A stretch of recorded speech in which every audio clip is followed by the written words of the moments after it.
Good evening, everyone. Thank you so much for being here with us tonight at our Get to Know Your Judges event for the Tiger Global Case Competition 2020. My name is Lila. I'm the country manager of the Crimson Education Office here in Sao Paulo, Brazil, representing the South and Central America region. For those of you who might not know, Crimson Education is an educational consulting company that helps students reach their full potential through international education. And we are very, very happy to be helping to organize this year's Tiger Global Case Competition. So welcome. We were so excited for the engagement that we've received from the South and Central America region. Who knows, maybe we'll have a global winner from our part of the world. We've seen nearly 500 students register, representing 8 different countries throughout Central and South America. Countries like Brazil, Bolivia, Costa Rica, Mexico. So I'm going to ask you guys for a little engagement. If you can click on our chat and just tell us where you're dialing in from, that would be great so we can get to know everybody that's on the call with us. So, okay, I'm seeing Bolivia here, Brazil. All right, keep them coming. So I know that you guys are very excited to get to work on the case, which will be released on Saturday. But before that, we've organized this event to introduce you guys to our amazing judges that are going to be evaluating the top 10 presentations at our live regional round, which will be happening on Saturday, September 19th. So that's about 2 weeks from now. You guys will have a week to get cracking the case. And before we kick off our event, I would just like to thank our principal partner, which is Tiger Global Management, and our official sponsor, PricewaterhouseCoopers, for making this event a reality. Okay, and I would also just like to say before I introduce them that we are so grateful for our incredible judges. They have volunteered their time to give you guys access to this fantastic opportunity. So we're so thankful for their participation in our event. All right, so I'm going to move on to the next slide. And without further ado, I will introduce you all to our amazing judges, okay? Oh, and while we're doing this, I would ask you guys see the little Q&A button on the bottom of the screen. So this is where I want you guys to ask questions. Ask questions that you would like our judges to answer live on our event, but also feel free to ask any questions that you have about the competition itself, how the competition is going to work, because we have Carrie on the call from our Crimson Education team who will help to answer any of those technical questions that you guys might have. So remember, use the Q&A box. All right, so let's get started. So we have our first judge, Caio Abibi. So he's currently involved in entrepreneurial projects, but he is our finance master for the competition. He has over 10 years of experience in corporate finance projects in Brazil, in France, and in Mexico. He's worked at companies like BNP Paribas, Actinver, and Alvarez and Marsal. And Caio got his master's degree in corporate finance from Sciences Po Paris. So again, Caio is going to be taking a very close look at those financial projections that you guys are going to include in your strategy presentations. So make sure that your graphs and tables are looking good. All right. So Caio is just going to say hi really quickly to us. Hello, everyone. Nice meeting you. Fantastic. All right, so our second judge is Carolina Guimarães. She is our strategy, operations, and communications expert, and she is currently doing a dual role as Director of Business Operations and Communication at Wildlife Studios, which some of you guys may know. It's one of the biggest mobile gaming companies in the world, best known for games like Sniper 3D and Tennis Clash. So comment if you guys have played any of those games before. And Carolina is also involved in a nonprofit organization, Alcance, which she helped to found, which helps talented teenagers from disadvantaged backgrounds with mentorship and educational opportunities. And she is also a seasoned consultant, having served as a former manager at Bain & Company, one of the top strategy consulting firms in the world, where she worked at their offices in Sao Paulo and London. And she has her MBA from the Columbia Business School. Say hi to everybody, Carol. Hello, everybody. I'm very excited to meet you all. Wonderful. And our last judge, Kleber Pelizon, marketing and strategy lead for Latin America for a company that needs no introduction, and a company I'm sure that many of us have actually been wasting way too much time on their website during quarantine, Netflix. So Kleber has over 8 years of experience in strategy development across multiple industries, but most recently he is focused on marketing and growth within the consumer internet and within the consumer internet space. And he also has a classmate of Carol's, has his MBA from the Columbia Business School. All right, you guys, so we have a fantastic group of judges. I'm gonna start out by asking each of them a couple of questions, and I wanna see your questions coming in through the Q&A so that we can get some interaction from you all as well. Okay, so let's start out with Kaio. Kaio, our first question for you is, what is one piece of advice that you would give to someone who is just starting out in their career? Yes, the piece of advice that I would like to give is that not to focus on the end result of what you're expecting of your career. So don't look for like the money you're expecting to get, the title expecting to have, the acknowledgement. I think it's much more important to enjoy like and be passionate about the jobs you're going to be doing rather than just setting like some milestones, because every time you reach that milestone you are going to become frustrated because you are going to be needing another milestone. Whereas if you focus on doing something that you truly enjoy, you won't be needing that, and I'm positive that you will excel in your career. Fantastic. That's awesome advice. All right, Caro, let's hear from you. What do you like most about your job at Wildlife Studios? Oh, so many things, but I'll try to keep to two. I think it's very related to what Kaio said. I think for me, the times that I were at best at my job were the times that I liked what I was doing. So for me, the first thing in my job is the content. The content should really excites and gives me energy. And the second thing are the people. So I love working with people that surprise me, that inspire me, that when they come with something that you've never thought of, that gives me chills. So that's the two things, the content and the people.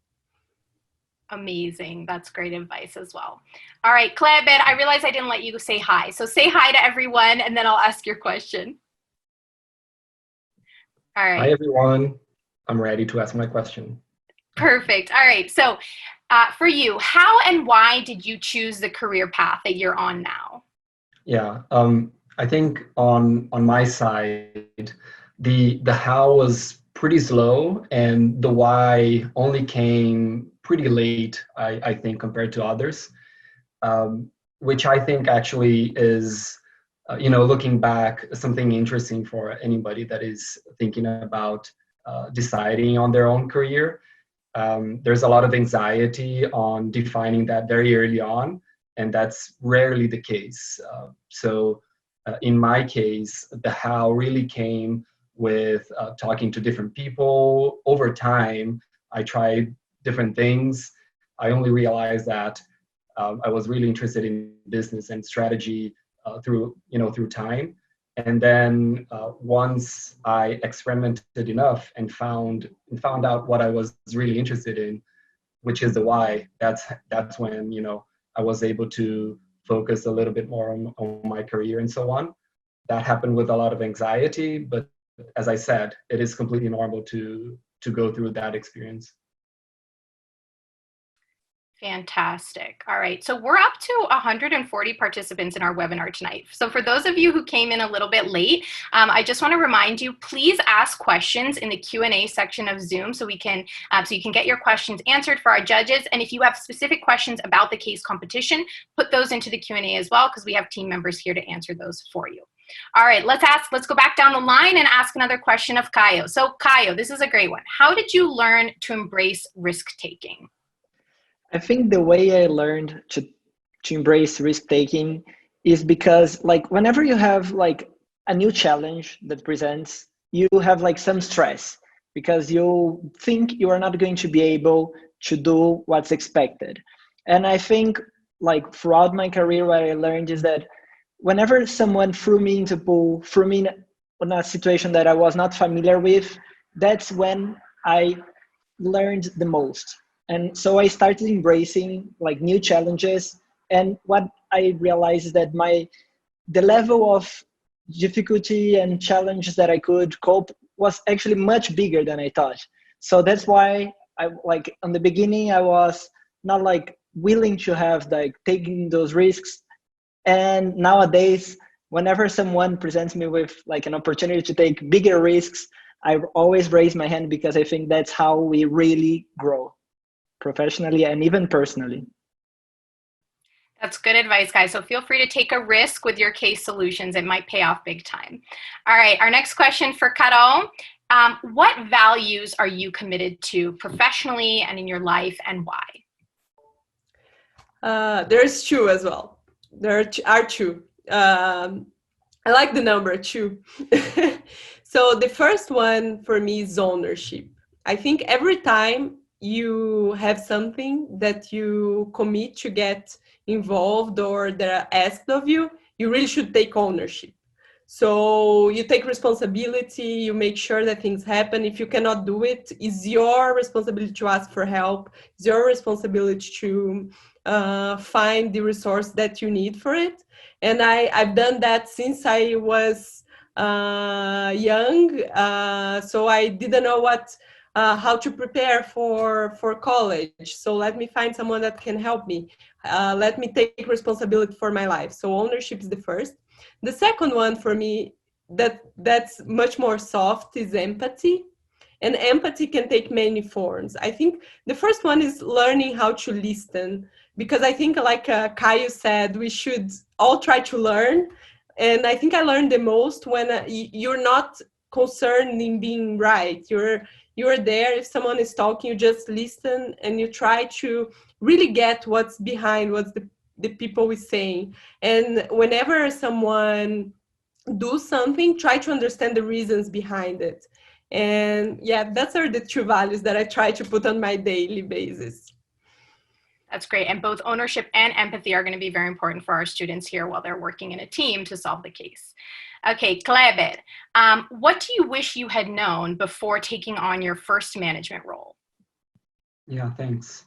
So in short, I wish I had known that it is actually super important to connect to people on a personal level when working with them. And what I mean by that is, early in your career, it's very easy to connect to people, right? You're usually one of the minions and you're working really hard and there's a lot of young people around you and you work and have fun, which is totally fine, right? But as your career progresses, you will find more and more people that are very different from you. And that's actually a very good thing. But when they are very different from you, that's when it's harder to connect to them on a personal level. But you really have to work hard to do so, just because that's when you end up doing amazing work together. So I think that and that's especially when you manage people, right? I think, as in certain industries, especially high-performing ones, we tend to set that aside because everybody's so driven and just focus on getting things done. But then, really connecting to people, really finding space to be closer to those people. And I think Carolina was spot on in terms of being empathetic and listening to people. It's super important, throughout your career, not only as a manager, but also early on. Fantastic. That's great advice. All right, you guys, we have tons of questions from our audience. This is very exciting. So I'm going to ask another question to each of you guys. Let's start out with Caio. So Caio, we did mention that you're starting out into your entrepreneurial journey this year. So what do you think makes a difference when you're trying to build a future as an entrepreneur? I think the difference, at least on my side, is instead of like linking with what Kleber said, when we start like our careers, we are minions and we are soldiers and working, but we don't have like sometimes a lot of time to think about the big picture or the strategy because we are told to be done a lot of things. And being an entrepreneur, what changes is that like you can really put your values to work and you can make a company on a setting that you were very comfortable with. And I think like you can impact the society very nicely. I think Kleber is an industry that can impact society nicely, Carolina as well, and I think that changes. I think what made the difference for me in Gen is like, in Gen I was not as passionate about like just finance, money by money, and nowadays I have the opportunity of working on projects that relate more to me.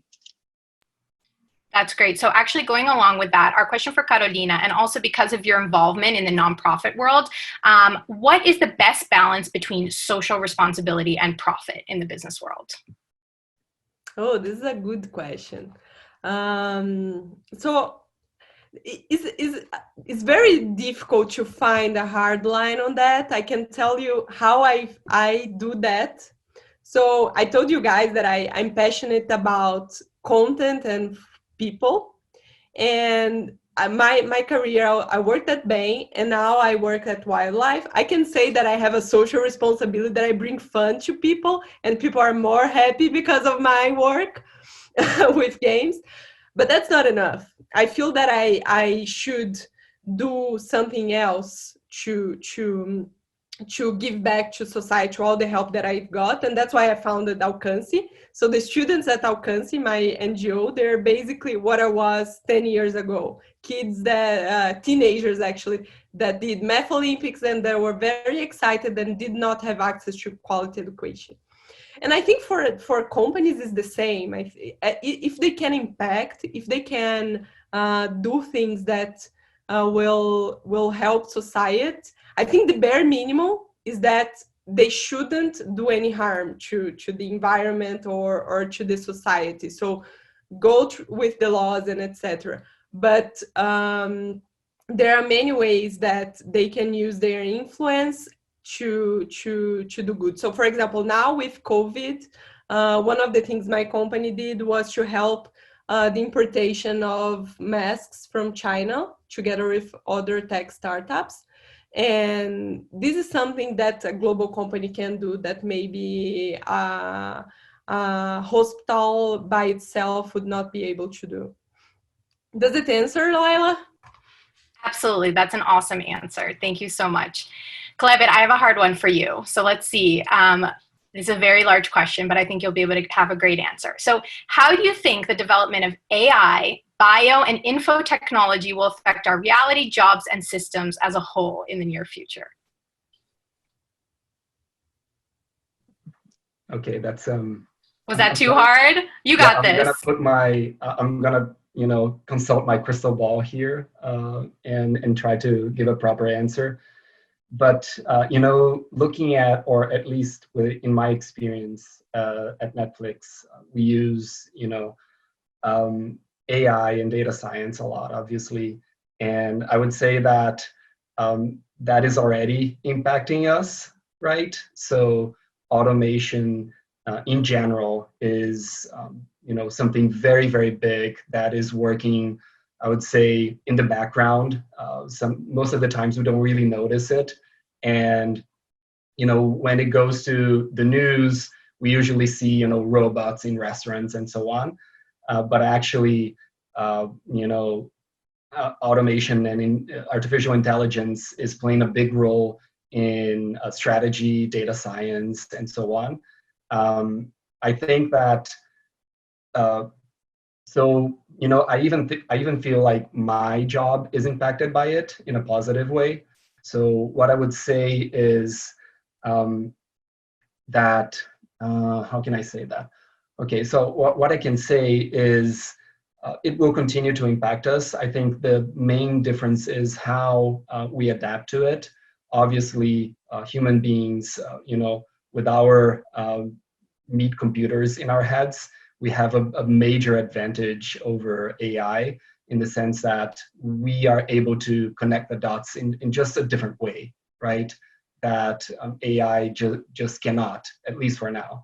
So then in the near future, I think what we can see right now is how we're working in tandem with algorithms and artificial intelligence and so on, just to enhance the way that we work. We can do analysis much faster. We can identify patterns much faster. So it's more about us identifying ways to work with that instead of freaking out that it's going to steal our jobs, because it will actually create a lot of opportunity in the near and long future. So this is my take. Fantastic. That was a great answer. All right, you guys. So let me ask another question to all three of our judges, and we'll go down the line again. So we'll start with Kayo answering.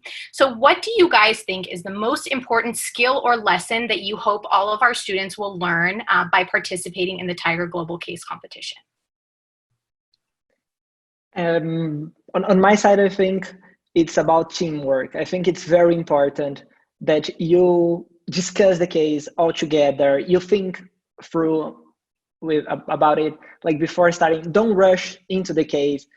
Read it for a first time, discuss, let it sleep for a few hours or a day, then rediscuss it. Because I feel like the best conclusions arrive when people are really fresh and enabled to go deep on the subject rather than rushing on it. Sometimes, at least on what I learned on my financial career, is that the solution is not very technical. It's more about, so it's not about being precise on a math calculation, but it's more about seeing the global picture and being able to translate it. And that requires a lot of communication, because 4 brains or 5 brains think better than one, and that's for sure. Awesome. May I add one thing on that? Yes, please. If I may? Yeah. So I think one big thing as well is learning how to prioritize. So in business, a lot of decision making is around how we prioritize things, because we'll always have limited resources and many great ideas. So it really ends up being about how we focus on, you know, the most impactful ones. So that's something that I think it's important as well. Yeah, my answer is actually related to what Kleber is saying. What I did case competitions as well when I was younger. And one of the things that I know that happens is that you see a lot of data, a lot of materials, and then you start thinking about, what can I do with this data? What cool chart can I do? And then you forgot to think about what's the problem that we're trying to solve. So instead of thinking what's possible, what data do you have? How can you use that? Think about every time, every slide, every model, think about what's the problem that I'm trying to solve and how this helps me to get there. And that's my biggest advice. That's fantastic. All right, how about one more question here? What do you guys think is a factor that would stand out to you all as judges if you saw it in someone's presentation?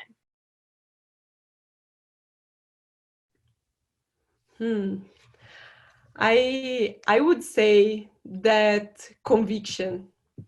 If you guys really get there and say, I know that I'm doing the right thing here, I know that I'm solving the problem, and you will be able to present that with conviction, and that will convince me that you're right. That's great. Caio, Kleber?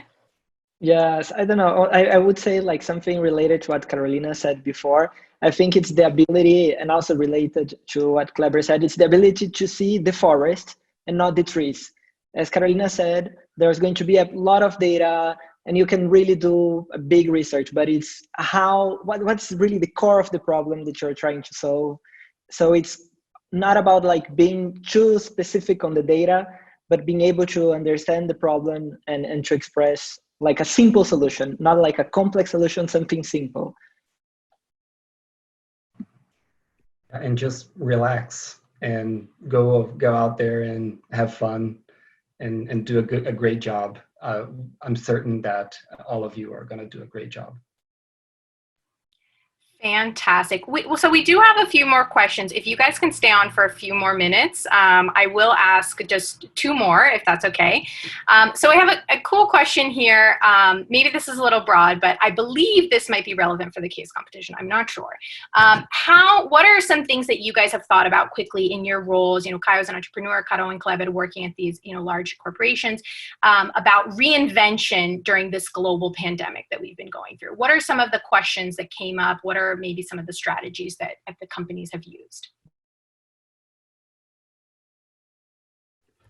So I'm working on that to help the company actually. And I think one challenge that we have is how do we bring the same information flow to the daily business of people as we have in the normal environment. So people feel productive working at home. There's no interruptions. People feel they control more their agenda.